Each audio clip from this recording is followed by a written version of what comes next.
the Trump administration has put a new policy in place saying that detainees will not be able to have bail and bonds to get out. Anthony, semi-ish controversial, but it kind of seems to make sense. If the whole thing is that, well, they're in the country illegally and you can't find them after, and they're not going to show up for their court dates, it would make sense that you don't want these people out on bail, even if they could post it, which who knows if they can, especially in those no bail states where it gets kind of wonky between the federal government and the states. But outside of all of that, what do you think about this new policy implemented by the administration?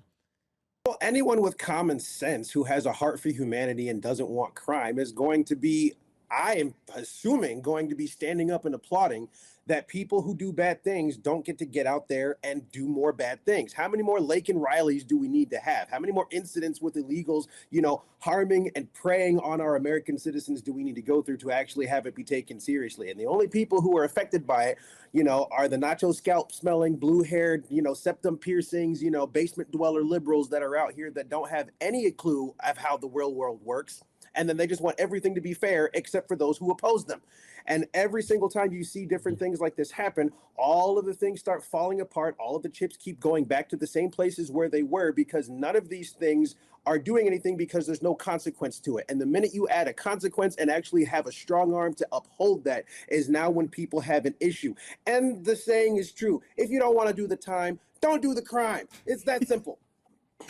David, one of the big conflations that people make is, well, being in the United States illegally isn't a crime. Then there's obviously the back and forth between whether you entered and overstayed a visa is different than if you've hopped the border. This policy is if you entered the country illegally, again, not overstayed visas, not overstayed travel time, which is different.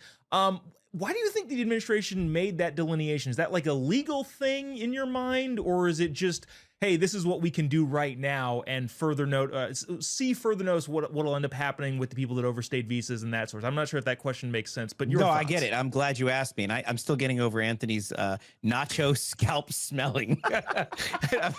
What? Anyway, yes, I'm glad you asked me this question because this is something we keep falling for on our side, because the narrative has been we're deporting criminal illegal aliens. And so they're like, what? Now they're rounding up people that aren't criminals. And then our side says, well, if you entered the country illegally, you're a criminal. It's actually really, really simple. But the law requires if you come into the country illegally for you to be detained. That is the standard. It's an exception to release somebody instead of detention. The only reason why we're doing it under the Biden administration is because so many people were coming into the country illegally, we didn't have a place to put them. So they were kind of shipping them all over the place. A lot of people thought maybe there was some funny business going on with elections. But at the end of the day, they're supposed to be detained by law. This whole idea that they're supposed to be released out in the country, I understand. They're here illegally.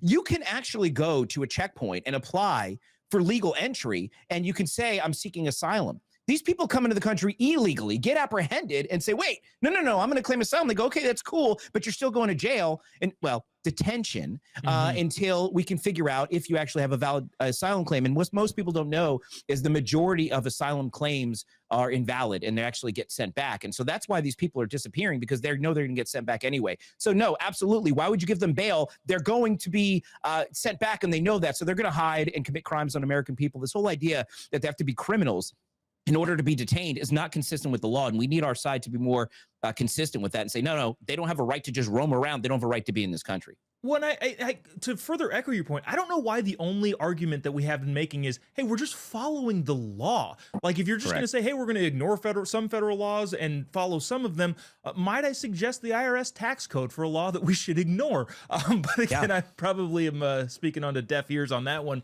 Anthony, yesterday, the Supreme Court, in kind of a full transition here, said that President Trump can move forward with firing a bunch of people from the Department of Education. The Department of Education was founded in 1980. Since then, adjusted for inflation, the cost has doubled. However, test scores have also gotten worse. So, at least there's that.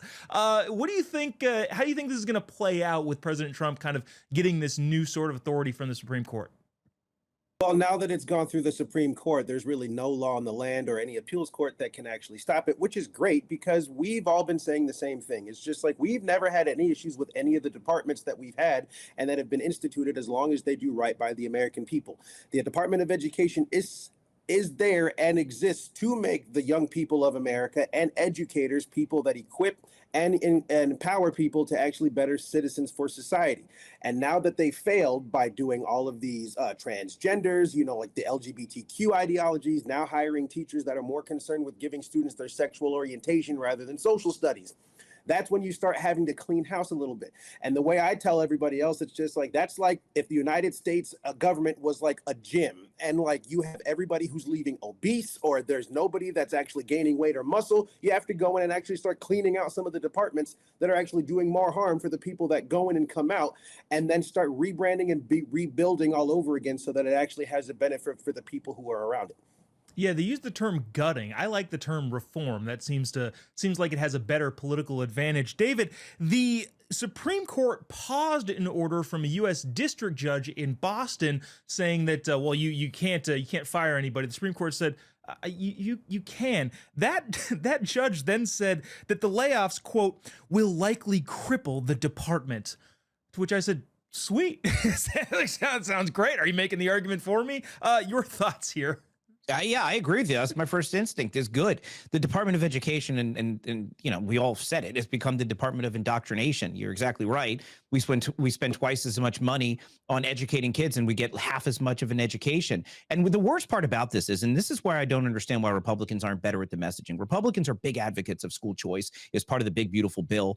Most conservatives want to see charter school opportunities, private school opportunities, and scholarships for kids who can't afford to go to those places, and more opportunities created. It's the left who wants to lock people, especially from lower SES communities who have less educational options, in failing public schools so they can go and be threatened by violence and get no education and no hope for an opportunity in life. I don't understand why we're not stronger on this messaging. You look at the free state of Florida where I live.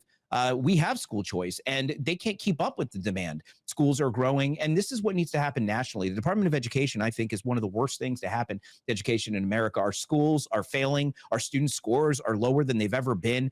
And the proof is in the pudding. And so if we want to invest in the future, we have to start investing in our kids. And I think really, though, they know, and they want to make sure that the programming continues so people keep voting for people like Karen Bass in LA because they think that that's what people want. So I think that is their last front in the war against our ideology, but I think we're going to win it. Yeah, it's everything has gotten more expensive, but at least also according to the Department of Education, it's gotten worse.